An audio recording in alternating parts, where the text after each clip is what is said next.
மூன்றாவது முறையாக நரேந்திர மோடி பிரதமராக பதவியேற்று இன்றுடன் ஓராண்டு நிறைவடைகிறது. இதையொட்டி பிரதமர் மோடி தலைமையில் பாஜகவின் 11 ஆண்டுகால ஆட்சியின் பல்வேறு சாதனைகளை மக்களிடம் எடுத்துரைக்கும் விதமாக பல்வேறு நிகழ்ச்சிகளை நடத்த ஏற்பாடு செய்யப்பட்டுள்ளது.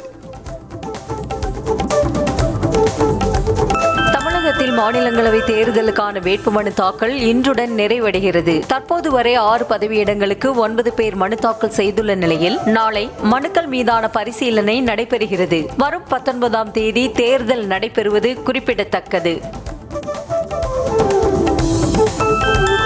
வரும் 2026ஆம் ஆண்டு சட்டப்பேரவை தேர்தலில் வெற்றி பெற்று பாஜக அதிமுக கூட்டணி ஆட்சி அமைக்கும் என மதுரையில் நடைபெற்ற கூட்டத்தில் மத்திய உள்துறை அமைச்சர் அமித் ஷா நம்பிக்கை தெரிவித்துள்ளார். பாஜக நிர்வாகிகள் மத்தியில் பேசிய அவர் தமிழக மக்கள் திமுகவை விரட்டியடிக்க காத்துக் கொண்டிருப்பதாக கூறினார். முதலமைச்சர் மு க ஸ்டாலின் சொல்வதைப் போல தம்மால் திமுகவை தோற்கடிக்க முடியாது என்றும், ஆனால் திமுகவை ஆட்சியில் இருந்து தூக்கி எறிய தமிழக மக்கள் காத்துக் கொண்டிருப்பதாகவும் மத்திய அமைச்சர் அமித் ஷா எச்சரித்துள்ளார். மக்களின் நாடி துடிப்பை அறிந்தவனாக சொல்கிறேன் என்று கூறிய அவர் நிச்சயம் திமுகவை மக்கள் வீழ்த்துவார்கள் என நம்பிக்கையுடன் கூறினார்.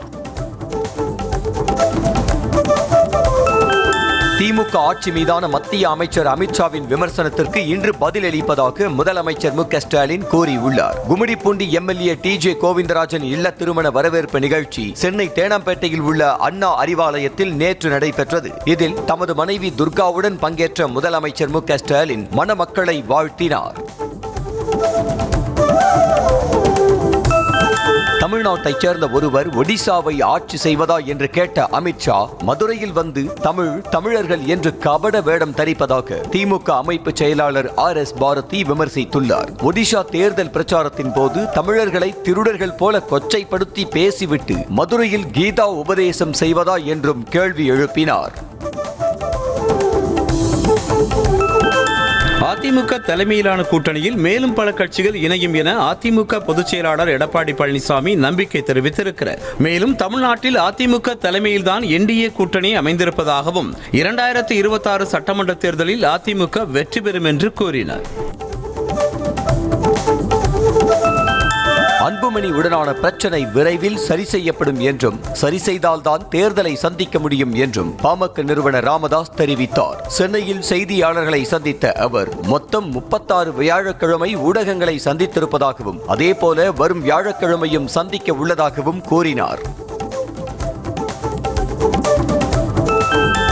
பாஜகவுடன் கூட்டணி வைத்தால் பாமகவுக்கோ அல்லது அதிமுகவுக்கோ இதுதான் கடைசி தேர்தலாக இருக்கும் என கரூர் MP ஜோதிமணி எச்சரித்துள்ளார். தமிழகத்தில் வெற்றி பெறுவதற்காக அமலாக்கத்துறையில் ஆரம்பித்து கூட்டணி கட்சிகளின் ஒரு கையை உடைக்கும் வேலை வரைக்கும் பாஜக செய்து வருவதாக அவர் விமர்சனம் செய்தார். நாமக்கல் மாவட்டம் பரமத்தி வேலூர் அருகே தோட்டத்து வீட்டில் தனியாக வசித்து வந்த மூதாட்டி படுகொலை செய்யப்பட்ட வழக்கில் மாவட்ட SP ராஜேஷ் கண்ணன் தலைமையில் 8 தனிப்படைகள் அமைத்து போலீசார் கொலையாளிகளை தேடி வருகின்றனர். முன்னதாக சம்பவ இடத்தில் சேலம் சரக DIG உமா நேரில் ஆய்வு செய்து நிலைமை குறித்து அதிகாரிகளிடம் கேட்டறிந்தார். நாமக்கல் மாவட்டம் பரமத்தி வேலூர் அருகே தோட்டத்து வீட்டில் தனியாக வசித்த மூதாட்டி வெட்டி கொல்லப்பட்ட நிலையில் தமிழகம் வாழ தகுதியற்ற மாநிலமாக மாறுகிறதா என அன்புமணி கேள்வி எழுப்பியுள்ளார். தோட்டத்து வீட்டில் தனியாக வசித்தவர்களை கொலை செய்ததாக 4 கைது செய்யப்பட்ட நிலையில் அப்போதே அவர்கள் உண்மை குற்றவாளிகளா என்ற சந்தேகம் எழும்பியதாக அன்புமணி தெரிவித்துள்ளார். டாஸ்மாக் மது பாட்டில்களை பாதுகாக்க கிடங்குகள் கட்டப்பட்டது போல நெல்மணிகளை பாதுகாக்க கிடங்குகள் கட்டப்பட்டுள்ளதா என நாம் தமிழர் கட்சி ஒருங்கிணைப்பாளர் சீமான் கேள்வி எழுப்பினார். திருச்சி விமான நிலையத்தில் செய்தியாளர்களுக்கு பேட்டியளித்த அவர் பாஜகவும் RSSம் ஒவ்வொரு பகுதியிலும் கடவுளை வைத்து அரசியல் செய்வதாக விமர்சனம் செய்தார். அரசு பல்வேறு திட்டங்களை அறிவித்து நிதி ஒதுக்கீடு செய்தாலும் இயற்கை சீற்றத்தின் காரணமாக அவற்றை செயல்படுத்த முடியாமல் காலதாமதம் ஏற்படுவதாக அமைச்சர் வேலு கூறினார். கள்ளக்குறிச்சி அருகே வீரசோழபுரம் பகுதியில் புதிதாக கட்டப்பட்டு வரும் மாவட்ட ஆட்சியர் அலுவலகத்தை ஆய்வு செய்த பிறகு செய்தியாளர்களை சந்தித்த அவர் இவ்வாறு கூறினார். சென்னை அடுத்த தாம்பரம் சானட்டோரியத்தில் அரசு விடுதியில் பள்ளி மாணவியை பாலியல் வன்கொடுமை செய்ய முயன்றதாக புகார் கூறப்படும் சம்பவம் அதிர்ச்சியை ஏற்படுத்தி உள்ளது. திருக்கோவிலூரைச் சேர்ந்த மாணவி அரசு பள்ளி விடுதியில் தங்கி 8ஆம் வகுப்பு படித்து வந்த நிலையில் அவர் தங்கியிருந்த அறைக்குள் புகுந்த மர்ம நபர் அவரை தாக்கி பாலியல் வன்கொடுமை செய்ய முயன்றதாக கூறப்படுகிறது. ஞாயிற்றுக்கிழமை அன்று தமிழகத்தில் 11 இடங்களிலும் புதுச்சேரியில் ஒரு இடத்திலும் 100 டிகிரி ஃபாரன்ஹீட் தாண்டி வெப்பம் பதிவானதாக சென்னை வானிலை ஆய்வு மையம் தெரிவித்திருக்கிறது. அதிகபட்சமாக புதுச்சேரியில் 104 டிகிரி ஃபாரன்ஹீட்டும், ஈரோடு மதுரை விமான நிலையத்தில் தலா 103.28 டிகிரி ஃபாரன்ஹீட்டும் வெப்பம் பதிவானது.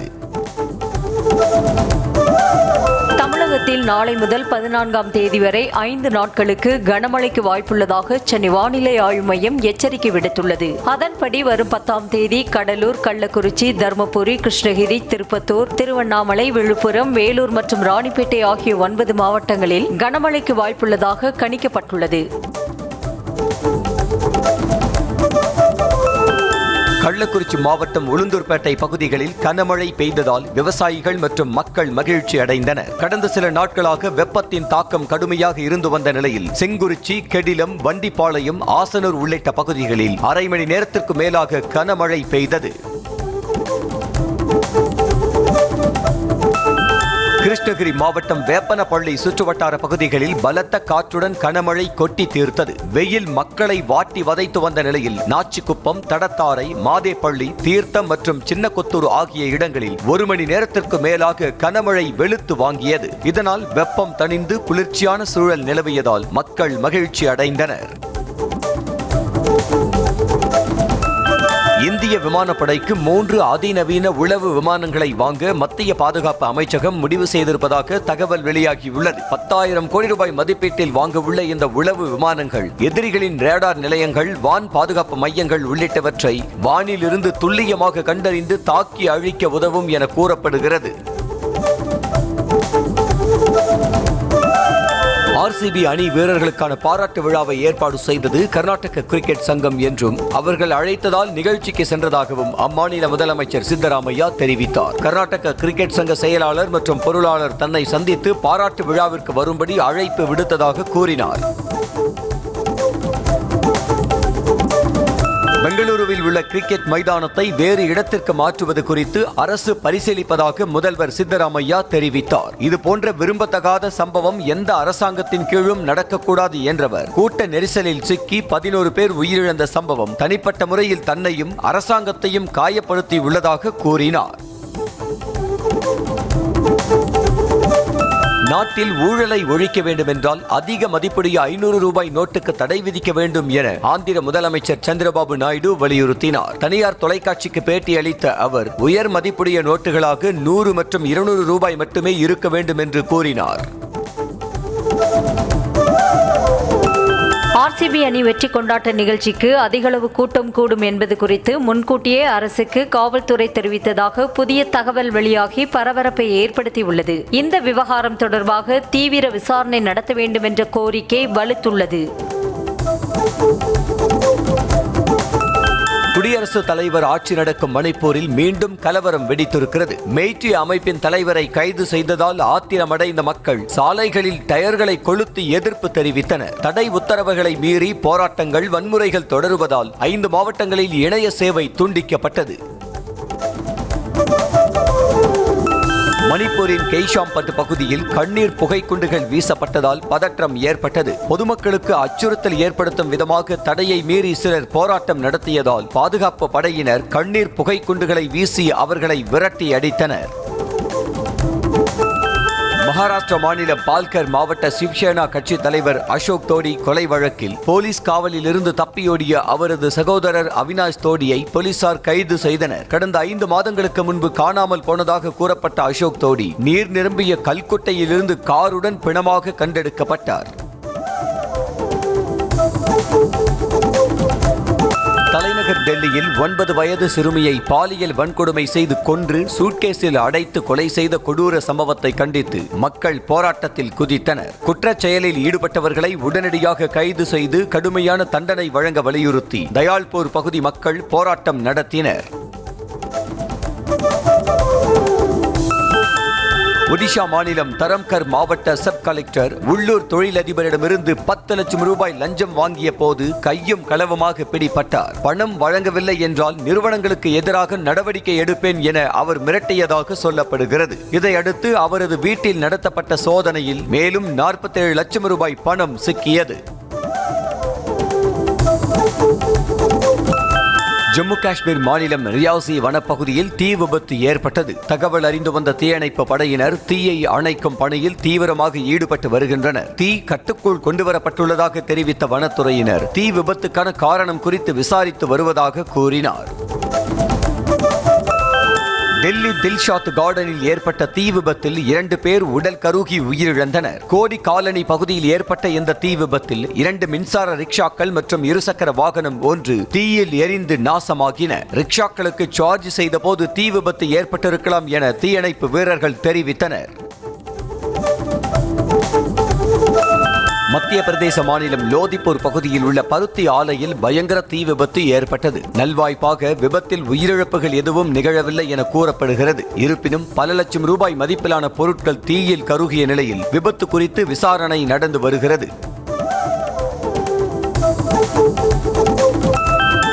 குஜராத்தில் சாலையோரம் படுத்து உறங்கிக் கொண்டிருந்த நபரை சிங்கம் ஒன்று மோப்பம் பிடித்துவிட்டு அங்கிருந்து சென்ற நெஞ்சை பதற வைக்கும் வீடியோ காட்சி வெளியாக இருக்கிறது. இது தொடர்பான வீடியோவை சமூக வலைதளவாசிகள் அதிகம் பகிர்ந்து வருகின்றனர். கேரள மாநிலம் கோழிக்கோடு மாவட்டத்தில் சுமார் 100 அடி உயரமுள்ள தென்னை மரத்தில் ஏறிய நபர் காயம் காரணமாக கீழே இறங்க முடியாமல் தவித்த நிலையில் அவரை தீயணைப்பு வீரர்கள் கயிறு மூலம் மீட்டனர். சாத்தமங்கலம் பகுதியைச் சேர்ந்த நபர் வீட்டிற்கு அருகில் உள்ள தென்னை மரத்தில் ஏறி ஓலைகளை வெட்டும் போது காயமடைந்தார். திருவண்ணாமலையில் தாவேக மாவட்ட செயலாளர் இல்ல விழாவில் கலந்து கொண்ட அமைச்சர் ஏவா வேலுவுக்கு உற்சாக வரவேற்பு அளிக்கப்பட்டது. அமைச்சருக்கு மயில் தோகையால் செய்யப்பட்ட மாலை, 20 ரூபாய் நோட்டுகளால் செய்யப்பட்ட மாலை உள்ளிட்ட 3 மாலைகள் அணிவிக்கப்பட்டன. திருவண்ணாமலை அருணாச்சலேஸ்வரர் கோவிலில் சுவாமி தரிசனம் செய்த தமிழக வெற்றிக் கழக பொதுச் செயலாளர் புசி ஆனந்த் செய்தியாளர்களை சந்திக்காமல் காரில் ஏறி ஓட்டம் பிடித்தார். திருவண்ணாமலை தாவேக மாவட்ட செயலாளர் திருமண விழாவில் திமுக அமைச்சர் ஏவ வேலு பங்கேற்ற நிலையில் செய்தியாளர் சந்திப்பை புசி ஆனந்த் புறக்கணித்தார்.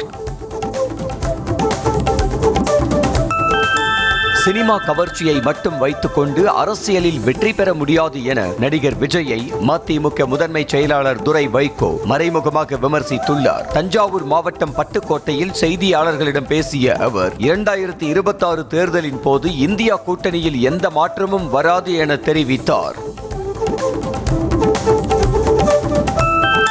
வன்னியர்களுக்கு யார் கேடு நினைத்தாலும் வீட்டில் உள்ள பட்டாக்கத்தியை எடுத்து வெட்டுவேன் என வன்னியர் சங்க மாநில தலைவர் அருள்மொழி ஆவேசமாக பேசினார். மயிலாடுதுறையில் நடைபெற்ற பாமக கூட்டத்தில் பேசிய அவர் வன்னியர் சங்க பிரமுகர் வெட்டி கொலை செய்யப்பட்ட சம்பவத்திற்கு பழிக்கு பழி வாங்க வேண்டும் என்றார். பக்ரீத் பண்டிகை மற்றும் வார விடுமுறை முடிந்து சென்னை நோக்கி வாகனங்களில் படையெடுத்த மக்களால் கள்ளக்குறிச்சி மாவட்டம் உளுந்தூர்பேட்டை சுங்கச்சாவடியில் கடுமையான போக்குவரத்து நெரிசல் ஏற்பட்டது. ஆயிரக்கணக்கான வாகனங்கள் சுங்கச்சாவடிக்கு வந்ததால் திருச்சி சென்னை தேசிய நெடுஞ்சாலையில் 3 கிலோமீட்டர் தூரத்திற்கு போக்குவரத்து ஸ்தம்பித்தது. பக்ரீத் மற்றும் வார விடுமுறை முடிந்து சென்னை திரும்பிய மக்களால் ராணிப்பேட்டை மாவட்டம் வாலாஜாப்பேட்டை சுங்கச்சாவடியில் வாகனங்கள் நீண்ட வரிசையில் அணிவகுத்து நின்றன. பெங்களூரு சென்னை தேசிய நெடுஞ்சாலையில் சுமார் 3 கிலோமீட்டர் தூரம் வரை போக்குவரத்து ஸ்தம்பித்ததால் வாகனங்கள் ஊர்ந்து சென்றன. திருவண்ணாமலை மாவட்டம் செய்யாறு அருகே ஆடுகள் மீது காரை மோதிவிட்டு தப்பிச் சென்ற நபரை போலீசார் மற்றும் இளைஞர்கள் துரத்தி சென்று பிடித்த வீடியோ வெளியாகியுள்ளது. மோரணம் பகுதியில் சாலையோரத்தில் மேய்ந்து கொண்டிருந்த ஆடுகள் மீது அதிவேகமாக மோதிய கார் ஓட்டுநர் சிறிது நேர சேசிங்கிற்கு பின்னர் பிடிபட்டார். சென்னையில் திருமணம் செய்வதாக ஆசை வார்த்தை கூறி ஏமாற்றியதாக இளம்பெண் அளித்த புகார் தொடர்பாக காவல் ஆய்வாளர் கண்ணன் பணியிடை நீக்கம் செய்யப்பட்டார். விருகம்பாக்கத்தில் சட்டம் ஒழுங்கு காவல் ஆய்வாளராக பணியாற்றிய கண்ணன் மீது பாதிக்கப்பட்ட பெண் காவல்துறை உயர் அதிகாரியிடம் புகார் அளித்தார்.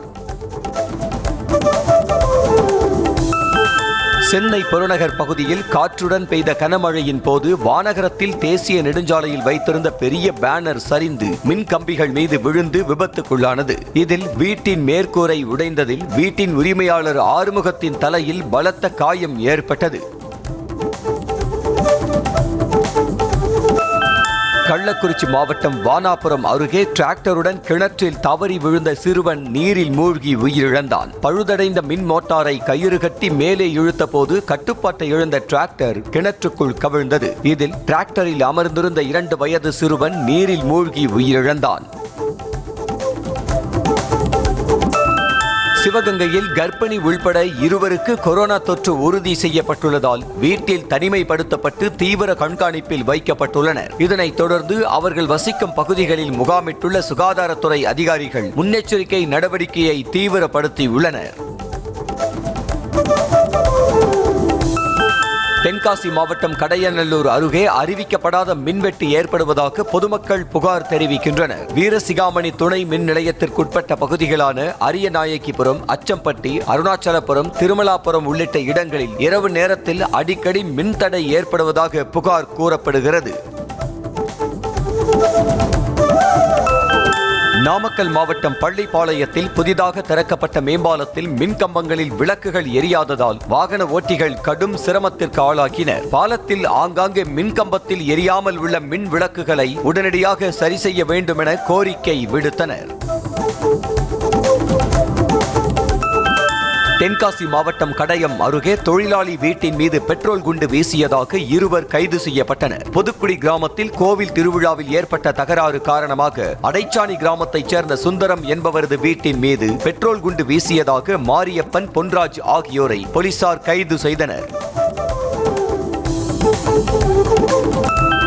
திருவள்ளூர் மாவட்டத்தில் கணவனை பிரிந்து வாழ்ந்து வந்த பெண்ணை காதலிப்பதாக கூறி ஏமாற்றிய இளைஞர் கைது செய்யப்பட்டார். பெண்ணுடன் நெருங்கி பழகிய ரவீந்திரன் என்பவர் அவரை கர்ப்பமாக்கிவிட்டு வேறு பெண்ணை மணந்ததாக கூறப்படுகிறது. மேலும் வயிற்றில் வளரும் குழந்தைக்கும் தனக்கும் சம்பந்தமில்லை என கூறி நிராகரித்துள்ளார். குளித்தலை ரயில் நிலையத்தில் ஓடும் ரயிலில் ஏற முயன்ற இளம்பெண் தவறி விழுந்து ரயிலில் அடிபட்டதில் 2 கால்களையும் இழந்தார். சேலம் மாவட்டம் வாழவாடியைச் சேர்ந்த 27 வயதான நிலா என்பவர் சேலத்தில் இருந்து காரைக்குடிக்கு சென்று கொண்டிருந்தார். அப்போது குடிநீர் பாட்டில் வாங்க குளித்தலை ரயில் நிலையத்தில் இறங்கி மீண்டும் ரயிலில் ஏற முயன்ற போது விபத்தில் சிக்கினார். சென்னை திருவொற்றியூரில் வீட்டின் முன்பு நிறுத்தி வைத்திருந்த பைக்கை மர்ம நபர்கள் லாக்கை உடைத்து திருடிச் செல்லும் சிசிடிவி காட்சி வெளியாகியது. ஒத்தவாடை பகுதியைச் சேர்ந்த ராஜேஷ் என்பவர் வீட்டின் முன்பு பல்சர் பைக் நிறுத்தி வைத்திருந்த நிலையில் அவரது பைக்கை மர்ம நபர்கள் திருடிச் சென்றதாக காவல் நிலையத்தில் புகார் அளிக்கப்பட்டது. மகளிர் சுய உதவிக்குழு மற்றும் மகளிர் உரிமை தொகை மூலம் பெண்களிடம் பணப்புழக்கத்தை ஏற்படுத்தியது திமுக அரசுதான் என்று அமைச்சர் ரகுபதி தெரிவித்தார். புதுக்கோட்டை மாவட்டம் திருமயத்தில் கலைஞரின் பிறந்தநாள் விழா பொதுக்கூட்டத்தில் பேசிய அவர் இந்தியாவிலேயே பெண்களுக்கு பாதுகாப்பான மாநிலம் தமிழ்நாடுதான் என்று கூறினார். நாகை மாவட்டம் வேளாங்கண்ணியில் வார விடுமுறையை ஒட்டி ஏராளமான சுற்றுலா பயணிகள் குவிந்தனர். தமிழ்நாடு மட்டுமல்லாமல் கேரளா, ஆந்திரா, கர்நாடகா உள்ளிட்ட பல்வேறு இடங்களிலிருந்து வருகை தந்த சுற்றுலா பயணிகள் கடலில் குடும்பத்துடன் குளித்தும் செல்ஃபி எடுத்தும் கடற்கரையில் விளையாடியும் உற்சாகமடைந்தனர். நாகப்பட்டினம் மாவட்டம் சங்கமங்கலம் பகுதியில் கட்டுப்பாட்டை இழந்த கார் சாலையோரம் உள்ள குளத்தில் பாய்ந்து தண்ணீரில் மூழ்கியது. எதிரே வந்த பைக் மீது மோதாமல் இருக்க காரை திருப்பிய போது கட்டுப்பாட்டை இழந்து அருகில் உள்ள குளத்தில் பாய்ந்தது. காரில் பயணித்த கோவையைச் சேர்ந்த டேவிட் உள்ளிட்ட 4 பேர் சிறு காயங்களுடன் உயிர் தப்பினர். கிருஷ்ணகிரி தேசிய நெடுஞ்சாலையில் பைக் ரேஸில் ஈடுபட்ட 18 பேரை பிடித்து போக்குவரத்து போலீசார் அபராதம் விதித்தனர். ஞாயிற்றுக்கிழமை விடுமுறையை முன்னிட்டு பெங்களூருவைச் சேர்ந்த ஐடி ஊழியர்கள் உயரக பைக்குகளில் ஹொசூர் கிருஷ்ணகிரி தேசிய நெடுஞ்சாலையில் வாகன ஓட்டிகளை அச்சுறுத்தும் வகையில் ரேஸில் ஈடுபட்டனர்.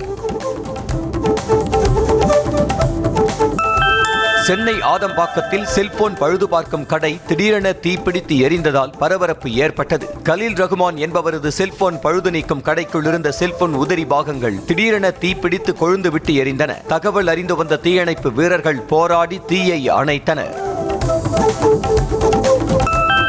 வேலூர் மாவட்டம் அணைக்கட்டு அருகே குப்பைக்கு வைத்த தீ அருகில் உள்ள கோழி பண்ணைக்கு பரவியதால் 1 லட்சம் மதிப்பிலான பொருட்கள் எரிந்து நாசமானது. சின்னச்சேரியைச் சேர்ந்த உமாபதி என்பவர் கோழி பண்ணையை சுத்தம் செய்த போது அருகில் கொட்டப்பட்டிருந்த குப்பை கழிவுக்கு தீ வைத்ததாக கூறப்படுகிறது.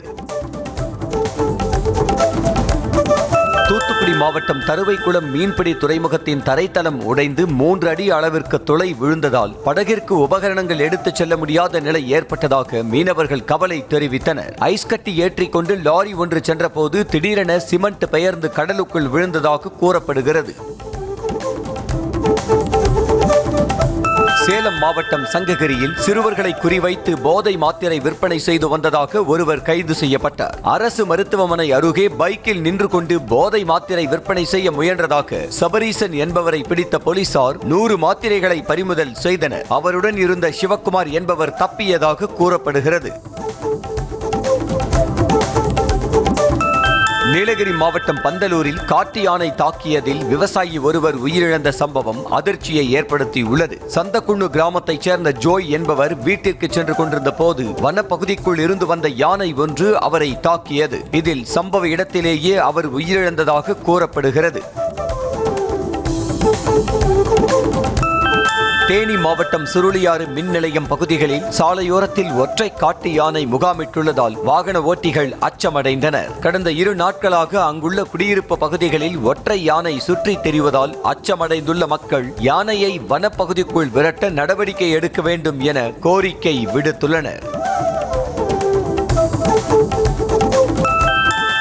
உலக சுற்றுச்சூழல் தினத்தையொட்டியும் இளம் பருவத்தினர் சுகாதாரம் குறித்தும் சென்னை குன்றத்தூர் அருகே உள்ள தனியார் மருத்துவக் கல்லூரியில் விழிப்புணர்வு பேரணியை தென்னிந்திய மகப்பேறு மற்றும் மகளிர் மருத்துவ சங்க தலைவர் சம்பத்குமாரி துவக்கி வைத்தார். இதில் மருத்துவர்கள், செவிலியர்கள் என பலர் பங்கேற்று விழிப்புணர்வு ஏற்படுத்தினர்.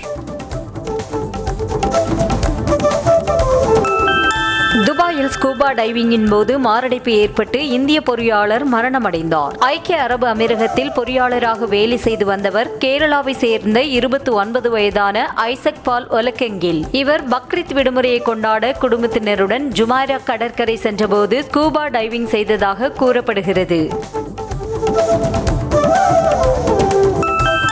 காசாவில் போரால் பாதிக்கப்பட்ட மக்களுக்கு நிவாரண உதவி வாங்கச் சென்றவர் இஸ்ரேல் ராணுவம் வீசிய ஸ்னைப்பர் குண்டு தலையில் பாய்ந்து உயிரிழந்தார். காசா மனிதாபிமான அறக்கட்டளை வழங்கிய நிவாரண உதவிகளை வாங்குவதற்காக சென்ற 5 பிள்ளைகளுக்கு தந்தையான அவரது உடலை பார்த்து மனைவி, பிள்ளைகள் மற்றும் உறவினர்கள் கதறி அழுதனர். சீன தம்பதி நச்சு பூஞ்சையை எடுத்து வந்த செயல் அமெரிக்காவுடன் போரில் ஈடுபடுவதற்கு சமமானது என்று அமெரிக்காவின் சீன விவகார நிபுணர் எச்சரித்துள்ளார். சீனாவுடனான உறவுகளை முறித்துக் கொள்வது உள்ளிட்ட தீர்மான நடவடிக்கைகளை மேற்கொள்ளாவிட்டால் கோவிடை விட அதிக பாதிப்புகள் ஏற்பட சாத்தியம் உள்ளது என்று கார்டன் ஜி சாங் அச்சம் தெரிவித்துள்ளார். மத்திய சீனாவின் ஹூனான் மாகாணத்தில் பெய்த கனமழை காரணமாக ஆறுகளில் வெள்ளம் பெருக்கெடுத்து ஓடியது. சுய்னிங் மாவட்டத்தின் பல்வேறு இடங்களில் நிலச்சரிவுகள் ஏற்பட்டு சாலைகள் சேதமடைந்தன. இதனால் முக்கிய நகரங்கள் உடனான போக்குவரத்து துண்டிக்கப்பட்டது. 13,000க்கும் மேற்பட்ட மக்கள் பாதிக்கப்பட்டுள்ள நிலையில் ஏராளமான விளை நிலங்கள் நீரில் மூழ்கியுள்ளன. TNPL கிரிக்கெட் தொடரில் இன்று நடைபெறும் 6வது லீக் ஆட்டத்தில் சேப்பாக் சூப்பர் கில்லிஸ் அணியை நெல்லை ராயல் கிங்ஸ் அணி எதிர்கொள்கிறது. கோவையில் இரவு 7:15 மணிக்கு நடைபெறும் போட்டியில் வெற்றி பயணத்தை தொடர இரு அணிகளும் போராடும் என்பதால் ஆட்டத்தில் விறுவிறுப்புக்கு பஞ்சம் இருக்காது. 9வது TNPL தொடரின் 5வது லீக் ஆட்டத்தில் திண்டுக்கல் டிராகன்ஸ் அணியை வீழ்த்தி திருப்பூர் தமிழன்ஸ் அணி வெற்றி பெற்றது. முதலில் பேட்டிங் செய்த திண்டுக்கல் அணி 16.2 ஓவர்களில் அனைத்து விக்கெட்டுகளையும் இழந்து வெறும் 93 ரன்கள் மட்டுமே எடுத்தது. பின்னர் களமிறங்கிய திருப்பூர் அணி 11.5 ஓவர்களிலேயே 94 ரன்கள் அடித்து வெற்றி பெற்றது. TNPL கிரிக்கெட் தொடரில் திண்டுக்கல் அணிக்காக விளையாடும் அஸ்வின் மைதானத்தில் பெண் நடுவரிடம் வாக்குவாதம் செய்த வீடியோ இணையத்தில் வைரலாகி வருகிறது. திருப்பூர் அணிக்கு எதிரான ஆட்டத்தில் அஸ்வின் LBW முறையில் ஆட்டமிழந்தார். ஆனால் ரிவ்யூ மீதமில்லாததால் நடுவரிடம் முறையிட்ட அஸ்வின் பின்னர் கடுப்பாகி தனது பேட்டை கொண்டு தொடையை அடித்தார். வெஸ்ட் இண்டீஸ் அணிக்கு எதிரான இரண்டாவது T20 போட்டியில் வெற்றி பெற்ற இங்கிலாந்து அணி தொடரை கைப்பற்றி அசத்தியுள்ளது. முதலில் பேட்டிங் செய்த வெஸ்ட் இண்டீஸ் அணி 20 ஓவர்கள் முடிவில் 6 விக்கெட்டுகள் இழப்பிற்கு 196 ரன்கள் எடுத்தது. பின்னர் களமிறங்கிய இங்கிலாந்து அணி 18.3 ஓவர்கள் முடிவில் 199 ரன்கள் எடுத்து 4 விக்கெட்டுகள் வித்தியாசத்தில் வெற்றி பெற்றது.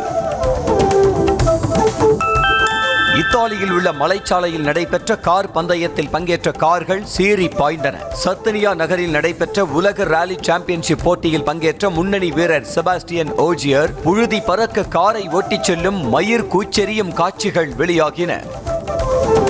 இந்திய கிரிக்கெட் அணி வீரர் ரிங்கு சிங், சமாஜ்வாடி MP பிரியா சரோஜின் திருமண நிச்சயதார்த்தம் சிறப்பாக நடந்து முடிந்த நிலையில் நிகழ்ச்சியில் இருவரும் மகிழ்ச்சியாக நடனமாடிய வீடியோ இணையத்தில் வெளியாகி உள்ளது. இவர்களுக்கு நவம்பர் மாதம் 18ஆம் தேதி திருமணம் நடைபெற உள்ளது. நேஷன்ஸ் லீக் கால்பந்து கோப்பையை இரண்டாவது முறையாக கைப்பற்றி ரொனால்டோ தலைமையிலான போர்ச்சுகல் அணி அசத்தியுள்ளது. பெர்லினில் நடைபெற்ற போட்டியில் ஸ்பெயின் மற்றும் போர்ச்சுகல் அணிகள் தரமான ஆட்டத்தை வெளிப்படுத்தியதால் 2-2 என்ற கோல் கணக்கில் ஆட்டம் சமனில் முடிந்தது. தொடர்ந்து நடைபெற்ற பெனால்டி ஷூட் அவுட் முறையில் 5-3 என்ற கோல் கணக்கில் போர்ச்சுகல் அணி வெற்றி பெற்றது. பிரேசில் நாட்டைச் சேர்ந்த நட்சத்திர கால்பந்து வீரர் நெய்மருக்கு கொரோனா உறுதி செய்யப்பட்டுள்ளது. கடந்த வியாழக்கிழமை முதல் உடல்நிலை சரியில்லாததால் தற்போது விளையாடி வரும் சாண்டோஸ் கிளப் போட்டிகளில் இருந்து அவர் ஒதுங்கியிருந்தார். இந்நிலையில் மருத்துவ பரிசோதனை முடிவில் அவருக்கு கொரோனா தொற்று இருப்பது உறுதி செய்யப்பட்டது. விஜய் நடிப்பில் வெளியாக உள்ள ஜனநாயகன் திரைப்படத்தின் டீசர் வரும் 22ஆம் தேதி அவருடைய பிறந்த நாளை முன்னிட்டு வெளியாக உள்ளதாக தகவல் வெளியாகியுள்ளது. விஜயின் கடைசி படம் என்பதால் எதிர்பார்ப்பு அதிகரித்துள்ள நிலையில் டீசர் தொடர்பான அதிகாரப்பூர்வ அறிவிப்பு விரைவில் வெளியாகும் என எதிர்பார்க்கப்படுகிறது. இயக்குனர் மணிரத்னம் நடிகர் கமல் கூட்டணியில் வெளியான தக்லீப் திரைப்படம் தமிழ்நாட்டில் 3 நாட்களில் 26 கோடி ரூபாய் மட்டுமே வசூலித்திருப்பதாக தகவல் வெளியாக இருக்கிறது. பெரும் எதிர்பார்ப்புகளுக்கு இடையே வெளியான இந்த திரைப்படம் கலவையான விமர்சனங்களையே பெற்று வருகிறது. சிவகார்த்திகேயன் நடிக்கும் மதராசி படத்தின் அப்டேட் விரைவில் வெளியாகும் என தகவல் வெளியாகியுள்ளது. AR முருகதாஸ் இயக்கும் இப்படம் செப்டம்பர் 5ஆம் தேதி வெளியாகும் என அறிவிக்கப்பட்டுள்ளது. இந்நிலையில் படத்தின் அப்டேட் ஒன்று விரைவில் வெளியாகும் என நடன இயக்குனர் சேகர் X பக்கத்தில் பதிவிட்டுள்ளார். இயக்குனர் வெங்கட் பிரபு இயக்கத்தில் சிவகார்த்திகேயன் நடிக்கும் புதிய படத்தில் நாயகியாக கையாடு லோகர் நடிக்க உள்ளதாக தகவல் வெளியாகியுள்ளது. வெங்கட் பிரபு இயக்கத்தில் சிவகார்த்திகேயன் புதிய படம் ஒன்றில் நடிக்க உள்ளார். இது குறித்த அறிவிப்பை சமீபத்தில் நடந்த நிகழ்ச்சி ஒன்றில் வெங்கட் பிரபு அறிவித்தார். இந்த படம் டைம் டிராவல் கதையில் காதல் கதைக்களத்தில் உருவாக உள்ளது. அல்லு அர்ஜுன் அட்லி கூட்டணியில் உருவாகும் புதிய படத்தில் தீபிகா படுகோன் இணைந்தது தொடர்பான அறிவிப்பு வீடியோ யூடியூப் தளத்தில் சுமார் 2.5 கோடி பார்வைகளை கடந்ததாக படக்குழு தெரிவித்திருக்கிறது. இப்படத்தில் 5 கதாநாயகிகள் நடிப்பதாக கூறப்படும் நிலையில் முதலில் தீபிகா படுகோன் இணைந்ததை படக்குழு சனிக்கிழமை அறிவித்திருந்தது. ஜோ படத்தின் மூலம் பலருக்கு மிகவும் பிடித்த ஆன் ஸ்கிரீன் ஜோடியான ரியோ மாலவிகா மனோஜ் இணைந்து நடித்துள்ள ஆண் பாவம் பொல்லாதது படத்தின் முதல் பாடல் இன்று வெளியாகும் என அறிவிக்கப்பட்டுள்ளது. ஜோடி பொருத்தம் என்ற இந்த பாடலின் லிரிக் வீடியோ மாலை 6:05 மணிக்கு வெளியாகிறது. ரசிகர்களிடம் மிகப்பெரிய வரவேற்பை பெற்றுள்ள முத்தமிழை பாடலை கேட்டு நாடி நரம்பெல்லாம் சிலிர்த்து போனதாக இயக்குனர் செல்வராகவன் பாராட்டியுள்ளார். உயிரில் மின்சாரம் பாய்ந்து கேட்டது முதல் கேட்டுக்கொண்டே இருப்பதாகவும் இதெல்லாம் உலகில் ஒரே மனிதர் AR ரஹ்மானால் மட்டுமே முடியும் என்றும் குறிப்பிட்டுள்ளார். தெலுங்கு நடிகர் அகில் அக்னேனியின் திருமண வரவேற்பு நிகழ்ச்சியில் திரை பிரபலங்கள் பலர் பங்கேற்று புது ஜோடியை வாழ்த்தினர். குறிப்பாக Surya, Telugu super star Mahesh Babu, Ram Charan, KGF hero Yash உள்பட பலர் கலந்து கொண்டு சிறப்பித்தனர். கவியரசு கண்ணதாசன் பிறந்த ஊரான சிவகங்கை மாவட்டம் சிறுகூடல்பட்டியில் மலையரசி அம்மன் ஆலய வைகாசி மாத திருவிழாவின் பூச்சொரிதல் நிகழ்ச்சி வெகு விமரிசையாக நடைபெற்றது. நூற்றுக்கணக்கான பக்தர்கள் வண்ண வண்ண மலர்த்தட்டுகளை ஏந்தி ஊர்வலம் வந்து அம்மன் மீது தூவி வழிபாடு நடத்தினர். கும்மியாட்டம் ஆடி பெண்கள் அம்பாளை தரிசனம் செய்தனர். சிவகங்கை மாவட்டம் தேவக்கோட்டை நகர சிவன் கோவிலில் வைகாசி மாத வளர்ப்பிறை பிரதோஷத்தை முன்னிட்டு நந்தி பெருமானுக்கு சிறப்பு அபிஷேக ஆராதனைகள் நடைபெற்றன. 9 வகையான திரவியங்களால் அபிஷேகம் செய்யப்பட்டு பின்னர் சிறப்பு அலங்காரத்தில் காட்சியளித்த நந்தியை பக்தர்கள் மனமுருகி வழிபட்டனர். சிவகங்கை மாவட்டம் காளையார் கோவிலில் உள்ள சொர்ண காளீஸ்வரர் கோவிலில் வைகாசி மாத தேர் திருவிழா வெகு விமரிசையாக நடைபெற்றது. சோமேஸ்வரர் சுவாமி பெரிய தேரிலும் சவுந்தரநாயகி அம்மன் சிறிய தேரிலும் எழுந்தருளியதை அடுத்து ஏராளமான பக்தர்கள் தேரை வடம் பிடித்து இழுத்து சுவாமி தரிசனம் செய்தனர். சிவகங்கை மாவட்டம் தேவக்கோட்டை அருகே விஸ்வநாத சுவாமி கோவில் தேரோட்டம் வெகு விமரிசையாக நடைபெற்றது. எழுவன்கோட்டை கிராமத்தில் உள்ள செல்லியம்மன் மற்றும் விஸ்வநாத சுவாமி ஆலய விழாவின் முக்கிய நிகழ்வான தேரோட்டம் நிகழ்ச்சியில் ஏராளமான பக்தர்கள் கலந்து கொண்டு தேரினை வடம் பிடித்து இழுத்தனர். புதுக்கோட்டை மாவட்டம் திருவரங்குளம் அருள்மிகு அரங்குழலிங்கநாதர் உடனுரை பெரியநாயகி அம்பாள் திருக்கோவில் வைகாசி திருவிழா தேரோட்டம் கோலாகலமாக நடைபெற்றது. தேருக்கு முன்பாக பக்தர்கள் சிலா குத்தி நடனமாடியபடி சென்றனர். வான வேடிக்கை முழங்க பக்தர்கள் தேரினை வடம் பிடித்து இழுத்து சாமி தரிசனம் செய்தனர். பாபநாசத்தில் உள்ள தாமிரபரணி ஆற்றின் அவதார நாள் மற்றும் வைகாசி விசாக விழா சிறப்பாக கொண்டாடப்பட்டது. பாபநாசம் கோவில் வாசலில் இருந்து ஏராளமான பெண்கள் 156 வகை பொருட்கள் அடங்கிய சீர் வரிசைகளுடன் ஊர்வலமாக வந்து படித்துறையில் வைத்தனர். பின்னர் தீபாராதனை காண்பித்து வழிபாடு செய்தனர். இந்தியாவில் அறிமுகம் செய்யப்பட்ட ஹீரோ பிரீமியம் மேக்ஸி ஸ்கூட்டரான Zoom 160 வரும் ஆகஸ்ட் அல்லது செப்டம்பர் மாதத்தில் டெலிவரி செய்யப்படும் என தகவல் வெளியாகியுள்ளது. கடந்த ஏப்ரல் மாதத்திலேயே டெலிவரி செய்ய ஹீரோ நிறுவனம் திட்டமிட்டிருந்த நிலையில் முன்பதிவுகள் தற்காலிகமாக நிறுத்தப்பட்டதாலும் டீலர்களுக்கு ஸ்டாக் கிடைக்காததாலும் விற்பனையில் சில தாமதங்கள் ஏற்பட்டன.